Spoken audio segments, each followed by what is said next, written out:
This is what week are we on? 4. We are on week 4. Wow.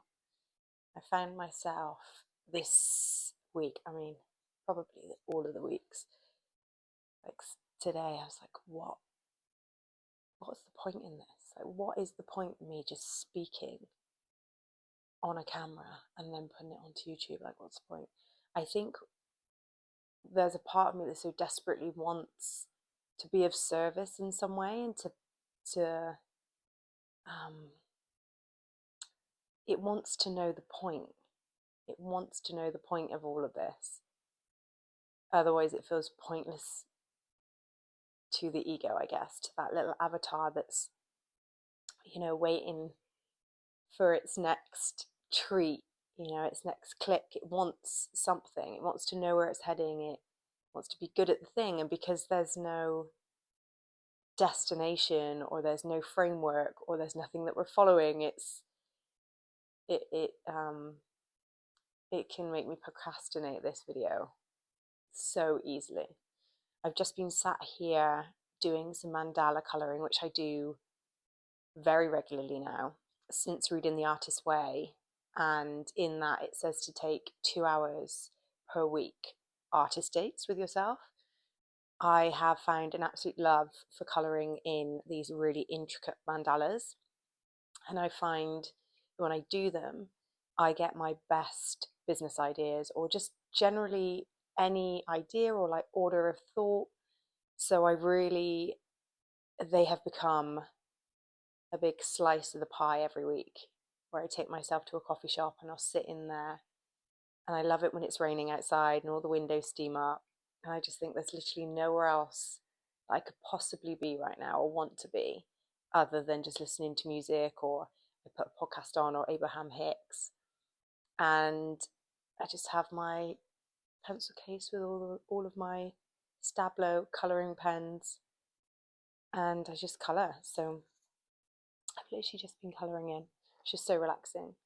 And so this week, that tea is really hot. So this week, as I was like trying to think, I was making my tea then, I was like, what the hell do I speak about this week? But I feel like so much happens in a week at the moment, and it doesn't feel related. And I think where my brain wants things to make sense, it wants to have some theme or sequence that runs through these videos, these like open diaries. But I reckon when I watch these back in like 6 months' time, I will see a theme, a key theme, and be like, it all makes sense. But this week, I think the main thing that's been kind of coming up for me is my relationship with my mum. And I'm currently taking some space from that relationship. It has had its challenges. My mum suffers with severe mental health issues, and that comes out in quite strong attachment style. I don't have any brothers or sisters, so it can be quite intense sometimes. And for the last 3 years, I've been really working on my meanings of things, and really trying to, I guess, leave the past in the past and really be in the now for who she is now, and love her unconditionally, and not try and fix her. And it's been a learning curve, I would say, because when I first got into this kind of spirituality, and I started to learn about Abraham Hicks and Joe Dispenza and Bashar, it felt like the key. It felt like the golden key that my mum just needed to know and needed access to. I was like, oh my God, like I've figured it all out, right? I know more about the brain, I know more about the nervous system. And she kind of took a little tiny bit on board, but as time's gone on, I've realized that some people just want to be where they are. And who am I to think I know what she would prefer? even though she says with her words that she doesn't like where she is, and she's very vocal about her mental health, and um who am I to think that what's in my mind as being a better life actually is a better life for her? And really, is that me wanting relief my end? And it probably is. And I caught myself sending a voice note to my friend this week, and at the end of the voice note I realized that everything I'd said in that voice note was my ego essentially recycling old evidence again from like 10 years ago, or like my childhood, and like really arguing for my limitations of why it's okay to take this break. Because I do feel a lot of guilt for taking time away. I think especially if you've grown up parenting your parent, it can be really um it feels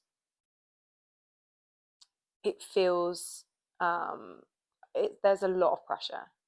There's a lot of pressure to maintain their emotional stability, it feels.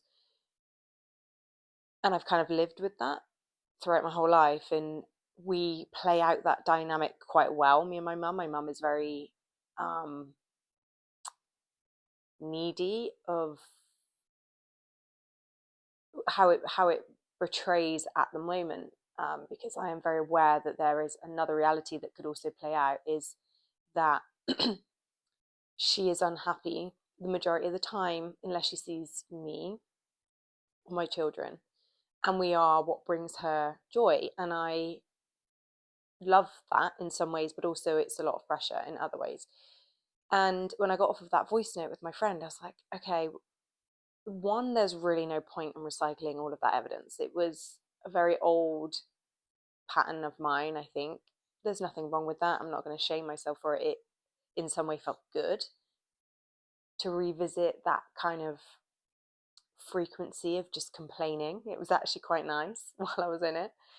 Um, but I also realized after that maybe the story that I carry around with me is part of, I don't want to say problem, but maybe the way I see it.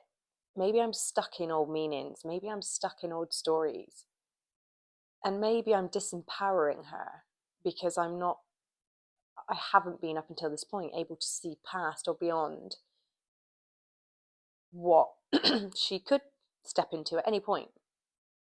Who am I to say that she couldn't, step out of depression and in her own way? And who am I also to say that she isn't connected to her own source? So it's been a really interesting week of like ups and downs, but mostly ups, I would say.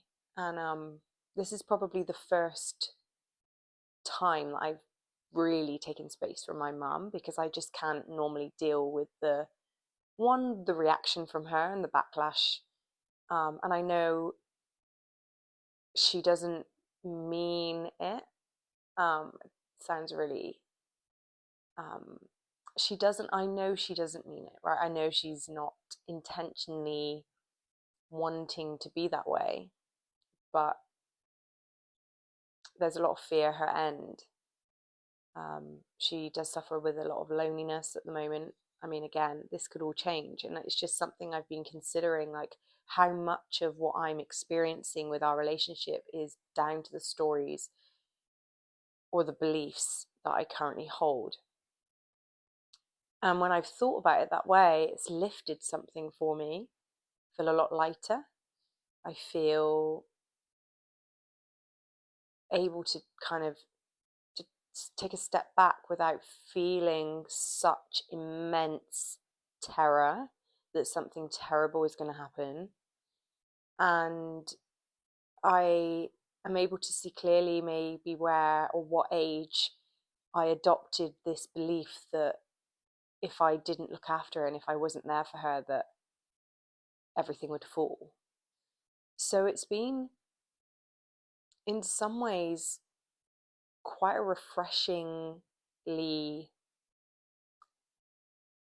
quite a refreshing week, I would say.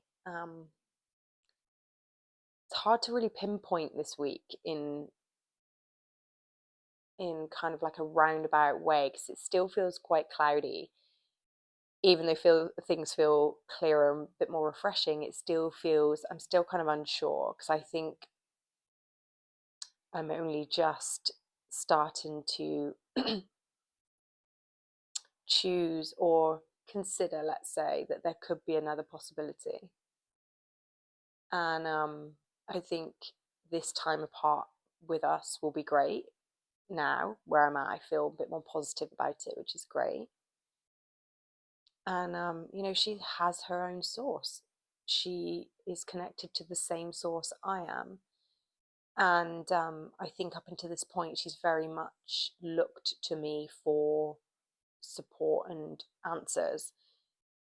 And with all the spirituality and all of the work that I so love to devour about spirituality, and all the teachers that I follow, I have wanted to share many ways that, let's do this, maybe let's meditate, let's like. But I think it got to a place where I was still in that saving mode. I was still trying to save her from herself. I was still trying to save her from her thoughts and her negativity and her paranoia and her schizophrenia. And I think I'm at a place where I'm allowing more acceptance of what is to be, and also trusting that she is divinely guided. She is exactly where she needs to be. And one of the best things that I can do for myself and for her and for everybody around is maintain my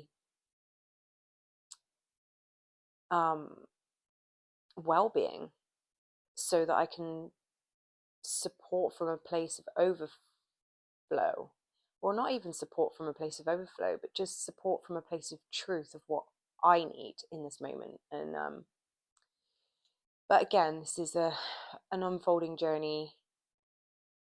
If I feel like I have so many experiments that are just going on behind the scenes, but they probably all relate. They're probably all connected. And it seems that a lot is connected to the way I have been perceiving things, or the meaning that I've given things, or the story that I've given my ego. So that has been this week.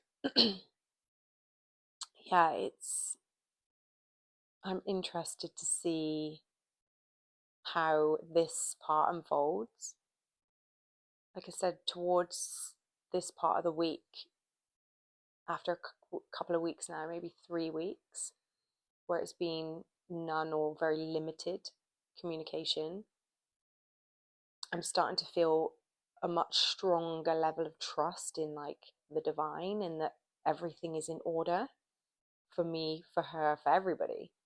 And I think I was trying to control far too much for her, and she was relying on me to take the lead and be the wayfinder. But I can't possibly know what's best for her.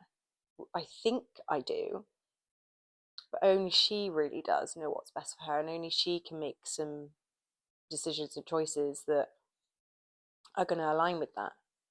And that brings me a lot of peace, actually.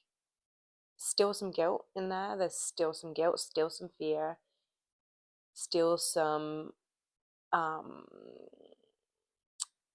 thoughts in my mind that say you're a bad person for doing this, and you need to be there to support, you need to be a better daughter.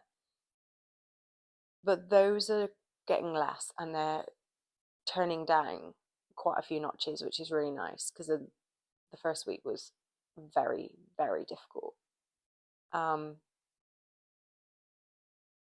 Yeah, so that's pretty much my week 4. And yeah, that's it.